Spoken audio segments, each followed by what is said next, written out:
Height reveal naman tayo. Kasama si Consiel Paul Artadi.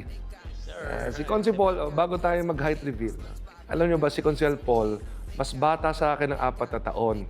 Pero parehas kami naglaro sa Lasal Green Hills. No? Nung ako ay 4th year high school noon, siya ay grade 7. At napapanood ko na siya noon. Bagamat mas matanda ko ng konti, magaling na si Consiel Paul noon. Kasi siya yung mga mas bata sa amin na sumisikat na even when he was just in grade 7. At eventually, nag-abot din kami sa UAP. Ako naglaro sa De La Salle Green Archers.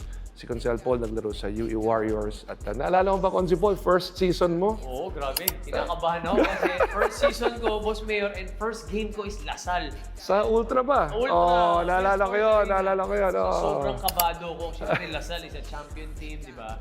Pero, alam mo yun, excited din na nakalaro siyempre yung buong Lasal team.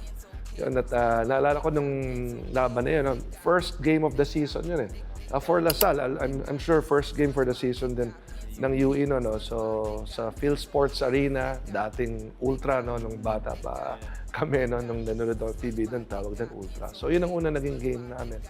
At sila Consiel Paul Artadi ang kalaban namin noon. At eventually, naging konsyal natin dito sa lungsod ng San Juan. At ngayon, kahit tapos na sa kanyang pagiging konsyal, ay magkasama kami ngayon sa League of Cities of the Philippines. Tumutulong sa atin si Consiel Paul. So, Consiel Paul, height reveal? Height reveal. Oo, Sige. tayo. 1, 2, 3. Ang laki ni Boss Mayor. Ano height mo, Consiel So, Paul? my height is 5 foot 9 inches. 5'9"? 5'9" lang ako, yeah. Akala ko mas matangkat ka sa 5'9". O, di, 5'9" lang ako. Siguro adjustment pag nakasapatos 5'10". Pero sa PBA, yun ang dinideclare kong ang height ko, 5'9". 5'9". Ako naman, 6'5". So, lamang tayo ng ilang inches kay Consiel Paul. Pero sigurado ako, mas mabilis tumakbo si Kid Lightning. Yes, kaya nga bansagan tayo Kid Lightning. So, yun yung advantage natin, yung bilis ng takbo. Napapanood ko yung mga games yan, grabe, kung tumakbo si Consiel Paul, kala mo, si Roadrunner, alam mo si Roadrunner, di ba? Si Roadrunner yung di ba, kahabulan ni Bugs Bunny, di ba? Sobrang bilis nila, at yan.